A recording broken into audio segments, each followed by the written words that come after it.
Prendre les plus récentes nouvelles qui nous touchent. Oui, Alexandre, le fait que ce soit officialisé, cette enquête de l'UPAC sur le Parti libéral, ça a brassé là, pour Pablo Rodriguez dans les heures suivant cette annonce. Ça tombait le jour du party de Noël du Parti libéral du Québec. Hier, pour moi, ça devait être tranquille. Mais moi, d'après moi, il y a eu un moment très fort, c'est qu'ils ont fait un karaoké aussi. Pablo Rodriguez a pris le micro et a chanté « I Will Survive ». Ou c'est-tu la tune du Titanic, « My Heart Will Go On » Non, « I Will Survive ». Mais la pression se fait de plus en plus forte, en tout cas sur lui, parce que là, il y a des membres, des anciens ministres aussi libéraux qui commencent à réclamer là, de manière très ouverte le départ de Pablo Rodriguez. En fait, tu dis qu'ils réclament le départ. Je me demande s'il y a une différence, parce qu'il y a ceux qui réclament la réflexion, ceux qui réclament le départ. Oui. Mais ceux qui réclament juste la réflexion puis qui disent, ben nous autres, on demande pas le départ, on demande la réflexion. Tu dis, OK, mais réflexion qui devrait aboutir à une seule conclusion. C'est un peu du niaisage, parce que tu demandes la réflexion. Si c'est une réflexion pour qu'il reste là, excuse, il est déjà là. Fait qu'il n'y a rien à réfléchir. Là. Ben, ça a été le cas, entre autres, de l'ancien candidat à la course, Carl Blackburn, là, qui lui demandait à M. Rodriguez, bon, en tout cas, c'est un bon moment pour réfléchir, ne souhaitant pas nécessairement son départ. Ton exemple est très, très bon. Maintenant, il y a une lettre ouverte qui circulait en soirée dans laquelle on indique que pour relancer le parti, il y a un changement de direction qui s'impose. Alors là, ça frappe aussi l'imaginaire. Quand on dit l'enquête criminelle de l'UPAC, là, vraiment sur la course à la direction, là, quand on additionne tout ça, c'est la 5e fois en 10 ans que l'UPAC mène une enquête criminelle en lien de quelque façon avec le Parti libéral. Là, ce qu'on nous dit du côté de l'UPAC, c'est que l'étape des validations, ça c'est terminé, et là qu'on passe en mode enquête. Et là, hier, je veux dire, c'est sûr que là, en même temps... Bon, il y a eu un très long caucus des libéraux hier. Là, les collègues à l'Assemblée nationale tendaient le micro à chaque député qui entrait à l'intérieur du caucus. Puis là, c'était d'interpréter un peu là, les commentaires, les non-commentaires. Dans le cas de Pablo Rodriguez, on sent qu'il veut s'accrocher. Il dit « j'ai rien à me reprocher ». Puis s'il y a des gens qui ont quelque chose à se reprocher, ils vont être punis. Ils vont être punis sévèrement. Là, je le paraphrase. Mais la pression aujourd'hui va être encore très forte, Mario, sur lui. Pensez-vous qu'il y a un scandale, lui, qui n'a rien vu, rien entendu, il sait rien? Ben non, il est conscient qu'il y a une méchante tempête. Est-ce qu'il va pouvoir rester, Mario? Je ne sais pas s'il va pouvoir rester. La clé, c'était le caucus. Ouais. Bon, il y a eu un appui indéfectible du caucus, sans exception. Est-ce que tous les députés sont avec lui à la vie, à la mort? C'est ça qui est peut-être moins clair. Est-ce que, mettons, des députés au bout de 24, 48 heures, parce que là, probablement que ceux qui veulent la tête de Pablo Rodriguez vont parler, ils vont téléphoner à des députés, ils vont dire, vous devriez le lâcher. Est-ce que hier, donc l'appui du caucus a été indéfectible. Donc je dirais les deux choses. D'abord, il y a l'intention de rester. Moi, j'ai parlé des gens très, très proches de lui, là, décisionnels autour de lui. Il n'y a aucun scénario de départ volontaire, de se décourager. Il veut rester en poste, il n'y a rien à se reprocher. Dans la constitution du parti, il n'y a pas de mécanisme là, qui permette là, qu'avec, je sais pas, une pétition de 100 signatures, il n'y a rien qui existe de mécanisme qui force un départ. Bon, maintenant, si le caucus disait « on te lâche », le caucus au complet disait « on ne veut plus travailler pour toi », là, je ne sais pas ce qu'il pourrait faire avec ça. Là, il deviendrait dans une quasi-impossibilité d'agir au Parlement, ça deviendrait une crise politique terrible. Mais tant qu'il y a l'appui du caucus, les militants là, qui chialent, c'est des nouvelles à TVA, dans le Journal de Montréal, etc. En tout cas, c'est du bruit, c'est du gros bruit, c'est une grosse tempête dans la famille libérale, mais c'est pas un mécanisme légal et effectif qui puisse le mettre dehors. C'est ça. Ça donne l'impression qu'il est moins populaire que le parti. Ça, c'est sûr à ce point-ci. Son image est affectée. L'image du parti aussi a souffert là, des derniers mois, mais dans sa réflexion à lui, il y a deux affaires qu'il faut intégrer. Et je pense qu'il fait le calcul à partir du moment où lui, il reste là, clairement, fermement, avec l'appui du caucus, que les autres libéraux vont se taire. Parce qu'ils vont se dire, on fait juste détruire le parti. Là, présentement, on fait une fronde pour qu'il parte, mais s'il part pas, si on continue cette fronde-là, ça devient de l'autodestruction. L'autre calcul qu'il fait, plus personnel, là, c'est moi, c'est pas personne qui a ça, ce bout-là, c'est pas personne qui m'a dit ça. Mais lui, il n'y a plus vraiment d'ailleurs, là. Mettons qu'il quitte là, demain. Là. Il peut pas traverser le pont. Non, t'as bien compris. Il peut pas retourner en politique fédérale. Il n'y a personne qui va vouloir de lui en politique fédérale. Il va être brûlé politiquement. Il n'y a personne qui court après lui dans le secteur privé non plus tant que ça pour un... Fait que, tu sais, il n'y a pas vraiment d'ailleurs, là. Fait que son intérêt à lui, c'est de s'accrocher de toutes les manières disponibles au poste qu'il dit, qu'il rappelle, j'ai légitimement gagné comme chef la course à la direction du Parti libéral. Il y en a un autre chef hier qui s'est fait poser la même question. Oui, François Legault, qui dit être déterminé à demeurer en poste comme chef de la CAQ. Et il a fait un clin d'œil à, une déclaration historique. On se souviendra, dans les années 80, le premier ministre du Canada, Pierre Elliott Trudeau, avait décidé de quitter ses fonctions après avoir fait une marche dans la nuit, une longue marche dans la neige. Bon. Un 29 février. Voilà. Et là, bisextile. François Legault, dans sa déclaration aux journalistes, il dit « Je suis allé prendre une marche dans la neige ce matin, puis j'ai décidé que je reste. » Alors, c'est un petit clin d'œil à tout ça. Ça fait suite à ce qui a été publié dans les pages du journal hier, où des élus du parti, de manière anonyme, s'étaient confiés à notre bureau parlementaire et estimaient que François Legault devait profiter de la période des fêtes pour réfléchir à son avenir politique. Bon, visiblement, la réflexion n'est pas très, très longue. De toute façon, il l'a claironné à plusieurs moments qu'il allait être là à l'automne. Puis c'est pas une fanfaronnade temporaire. Il y a deux façons pour un chef de dire « je reste ». Là. Tu peux dire, puis tu sens qu'il est quand même en réflexion, mais dans le cas de François Legault, on a plusieurs indications que c'est une réflexion sérieuse et personnelle, faite avec sa conjointe, familiale, et que c'est une décision bétonnée. Donc, pour le faire quitter, il va falloir que les députés du caucus, pas 3-4 députés anonymes, il faudrait vraiment que les députés du caucus s'unissent, nombreux, sortent publiquement. Ça prendrait une fronde là, pour le sortir. Il y a le ministre de la Sécurité publique, Yann Lafrenière, qui a déposé un projet de loi à plusieurs volets là, sur les questions de sécurité. Oui, 5 volets, Mario. On veut vraiment augmenter le sentiment de sécurité un peu partout au Québec. Alors, c'est pour cette raison-là que le ministre Lafrenière passe à l'offensive. Parmi ces 5 volets-là, il y a les Hells Angels, entre autres. Le gouvernement veut serrer la vis aux Hells qui affichent leur couleur en public. M. Lafrenière aussi veut interdire aux citoyens de manifester devant la résidence des élus. On a vu ça dans les derniers mois quand même, dans le cas de Jean Boulet. Parlant de manifestations, la CAQ aussi veut s'en prendre à ceux qui causent du grabuge dans les manifestations. On a vécu ça ici, notamment près du Palais des Congrès. On attend toujours les arrestations. Ça ne devrait pas tarder. Les photos étaient tellement claires. Ça fait 13 mois. Ça fait juste 13 mois. Il faut leur laisser le temps de regarder les bandes vidéo. Là. Vous êtes exigeants, les gars. Non, mais tu sais, je veux dire, c'est facile de retrouver des gens masqués, cagoulés de dos flou. C'est une évidence. Le gouvernement souhaite aussi créer un registre. Tu veux-tu laisser entendre que, comme Benoît Dutrisac et moi, qu'il aurait dû les arrêter le soir même? Penses-tu? Que des bandes vidéo. Sur le fait, comme on dit. Des bandes vidéo de dos avec un masque, peut-être qu'on les retrouvera jamais. C'est sûr que, comme on dit dans le jargon policier, ça complique le travail d'enquête. Hein?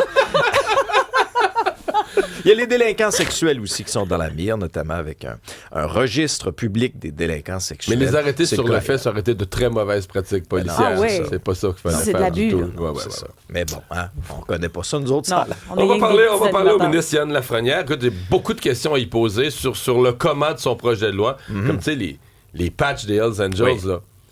Mettons qu'ils rentrent patchés dans un restaurant, là. Tu leur dis d'enlever leur manteau, t'appelles la police, tu fais quoi, là? Oh, mais ça, c'est de la liberté d'expression. Ben là, ouais. Est-ce qu'ils vont plaider la charte sur la liberté d'expression vestimentaire? Oui, je sais. Il y a le Parti québécois qui il veut s'inspirer de l'Australie. Là. On a parlé de ça plus tôt cette semaine, cette nouvelle loi en Australie. On a les détails dans le journal ce matin. Le PQ souhaite interdire l'accès aux réseaux sociaux aux jeunes de moins de 14 ans. Alors, la formation qui caracole, on le sait, dans les sondages, veut obliger les géants du web à vérifier l'âge des utilisateurs pour barrer l'accès aux 13 ans et moins. Ça fait partie des recommandations de la Commission transpartisane sur les écrans. Le PQ veut s'inspirer de l'Australie, qui a passé une loi, on se souviendra, pour interdire aux 16 ans et moins l'accès aux réseaux sociaux jugés addictifs. Mais en fait, le PQ irait une coche plus loin. On serait à 14 ans. Exactement, c'est ça, là, 2 ans de moins. On se souviendra qu'en Australie, les plateformes sont responsables de vérifier l'âge des utilisateurs, doivent supprimer les comptes de jeunes aussi qui n'ont pas l'âge requis. Il y a des peines reliées à ça si c'est pas respecté. J'ai hâte de voir dans 6 mois comment ils vont réussir à gérer. Ben, moi, j'écoutais Emmanuel Macron disait la même chose en France. Je pense que en même temps, tous les pays ont cette réflexion-là, mais que l'Australie va être vraiment un laboratoire. Tout le monde va suivre les premières étapes, les premiers résultats au bout de 3 mois, 6 mois, ce que ça donne pour les jeunes, ce que disent les parents, les statistiques sur est-ce que vraiment les jeunes se sont retirés ou les statistiques sur la tricherie, le contournement de la loi, ça va être à surveiller. Ben, les gens qui s'intéressent à l'actualité, je pense, on va souvent dire que en une photo, on peut résumer une guerre, on peut résumer une famine, on peut résumer une tragédie, un tremblement de terre, les photographes de presse. Et le Québec a perdu hier un de ses plus grands. Jacques Nadeau qui est décédé, ça c'est vraiment triste à l'âge de 72 ans d'un cancer. Certains avancent un cancer généralisé.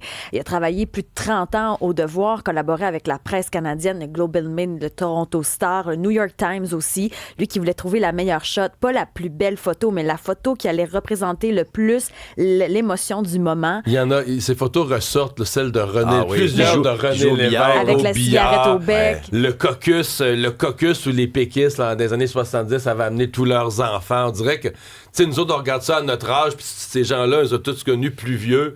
Mais là, on dirait que tu reviens un peu. C'était tout. En 1976, ils étaient tous des ministres jeunes. Il y avait des jeunes enfants. On dirait que ça nous fait. Les photos nous replongent, nous aident à comprendre une époque. Ben, tu sais, c'est le photographe qui était capable de faire un édito sans mots. C'est rare que tu réussisses à faire ça. Il a couvert à peu près 8 campagnes électorales, aux municipales, mais sur tous les paliers, les événements internationaux aussi. On se rappelle aussi de la couverture qu'il avait fait des Carrés rouges. En 2012, il était pris dans une manif, entre autres. Des fois, il se mettait quasiment en danger pour être capable de capter la bonne affaire. Les guerres civiles. Passionné, c'est fou. Il a pris sa retraite en 2023. Ouais. Puis même à ça, il a continué parce qu'on se rappelle, il y a eu aussi dans sa carrière, bon, il était enseignant. Pendant 15 ans, il enseignait le photojournalisme à l'Université de Montréal. Mais on se rappelle en 2015 du vol qu'il y avait eu dans son appartement d'Outremont. Là, c'est 100 000 photos qui avaient été volées. C'était à peu près l'entièreté de sa carrière là, depuis 1977. Il avait réussi comme à retrouver 2-3 clichés sur des vieux négatifs. Mais c'était comme un honneur. Moi, il m'a photographié quand j'étais en politique, je sais pas combien de fois, des dizaines de fois, mais tu sais, on dirait même que tu étais dans une conférence de presse puis tu avais conscience de son... Tu sais, tu avais le contenu, tu avais conscience de sa lentille. Puis tu sais, autant il couvrait les guerres internationales, la politique, mais le culturel aussi. Le Mick Jagger, David Bowie, Leonard Cohen, c'est incroyable. La palette, il s'intéressait à tout. Il écoutait la radio toujours, semblerait, on me racontait ça. Puis vous allez entendre les propos d'Antoine Robitaille plus tard, mais il écoutait la radio tout le temps pour se tenir informé, pour être toujours à la page. Puis on l'avait rencontré avec Isabelle Maréchal l'année passée parce que l'an passé, il a sorti le livre Vénérable où il avait rencontré différentes personnalités d'un certain âge, vénérables, pour leur rendre hommage. Ça avait été un livre hyper touchant. Puis il racontait justement l'importance pour lui de faire ce projet-là. En 15 secondes, tu établis un lien de confiance. Et puis, tu les regardes, tu les observes. Tu leur poses pas de questions. Tu t'intéresses juste à les regarder. Puis il y a quelque chose qui se passe en dedans de toi, puis qui est très différent de la politique, disons. Ouais. Puis il parlait justement de sa relation avec René Lévesque. Il dit, il me faisait beaucoup confiance, il savait que j'allais rien dire. Fait que des potins m'en ont raconté, là, un puis un autre. C'est beau de l'entendre parler de ça, mais bien sûr, les hommages, hier sur les réseaux sociaux, il y en avait pas mal. Ça fait de la peine parce qu'il était encore tellement vif et passionné. Il voulait pas arrêter. Lui, la photo, la meilleure shot, il disait ça dans une entrevue à Urbania en 2023. C'était ça, là, son leitmotiv. Si vous voulez voir, je pense que c'est une 25 photos, si je ne m'abuse, Le Devoir là, qui en a fait une recension. En fait, c'est comme vous allez sur le site du Devoir, là, vous allez pouvoir les faire défiler. Vous allez pouvoir un peu avoir une idée sur une longue période de plusieurs décennies, le genre de photos de Jacques Nadeau. Puis quelques livres aussi, le photo retrouvé du fameux vol ou encore Carré rouge, Vénérable, il y a différentes thématiques, mais ça aussi, c'est disponible. Charles-Antoine, ça va plus bien pour les Canadiennes au hockey quelques semaines des Olympiques. Là. Exact. Énorme année. On sait à quel point cette rivalité Canada-États-Unis est majeure. Et dans les 5 des 6 des dernières éditions olympiques, je vais le dire, les Canadiennes ont battu les Américaines dans le match le plus important de l'année. Finissent toujours à médaille d'or une contre l'autre. Exactement. Mais 5 sur 6, le Canada a gagné. Qu'est-ce qu'on fait en amont? On fait la série de la rivalité. Année après année, là, pour mousser le hockey féminin, on permet aux Canadiennes et aux Américaines de s'affronter dans des matchs là, tout au long de l'année. Hier, c'était le 3e sur 4 de la série de la rivalité. Les 2 premiers aux États-Unis, les 2 derniers en Alberta, au domicile des Oilers. Les Américaines sont en train de dominer les Canadiennes comme on a rarement vu dans ce genre d'affrontement. Hier, 10-4. La victoire des Américaines aux États-Unis, après les avoir battues 4-1 et 6-1. Donc, les Américaines sont en train de raser complètement la série de la rivalité. Il y a seulement 2 Québécoises. On a parlé beaucoup du hockey junior québécois en prévision du championnat du monde junior. Il y a seulement 2 Québécoises avec l'équipe canadienne. Marie-Philippe Poulain, Anne-Renée Desbiens. En ce moment, rien ne va plus. Donc, est-ce qu'on va réussir à tourner la barque d'ici Milan 2026? Mais pour l'instant, là, c'est vraiment une domination américaine dans le monde du hockey. Et est-ce que Jacob Fowler va vraiment être devant le but ce soir contre Pittsburgh? En fait, j'avais jamais... T'as vu, c'est TVA Sport qui a sorti ça hier?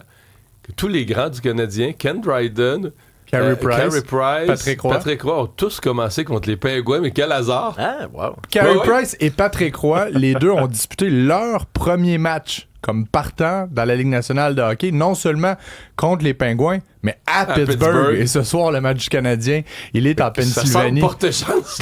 Pourquoi pas? Tu vois, samedi, le match est à Montréal. Dimanche, samedi à Toronto, à New York. Et dimanche, il est sur la route. Donc peut-être, avec les déboires du Canadien à domicile, peut-être qu'on veut lui permettre de jouer son premier match à l'extérieur. Les Pingouins, c'est une excellente formation, là, on s'entend. 7e en ce moment dans l'Est. Mais j'ai hâte de voir, parce que habituellement, tu te fies à la quantité d'exercices pris par le gardien partant. Hier, il était de tous les combats, Jacob Fowler. Mais en même temps, c'était sa première pratique. Là. Qu'est-ce qu'on lui en donnait plus? Mais là, toute l'équipe semble obsédée de baisser les attentes. C'est pas un sauveur. Oui, t'as un jeune gardien de 21 ans que t'envoies dans la fosse au lion d'une équipe qui défensivement est catastrophique. C'est ça, donne des chances incroyables. Jacob Fowler ne jouera pas en défense. Là. Il va jouer devant le filet. Mais il a besoin d'un peu d'aide devant lui là, parce qu'il ne pourra tout faire seul. Mais pourquoi pas? Mettre une petite étincelle, réallumer le feu dans l'équipe. On verra. On n'a pas la réponse encore. On va le savoir cet avant-midi. Ouais, absolument.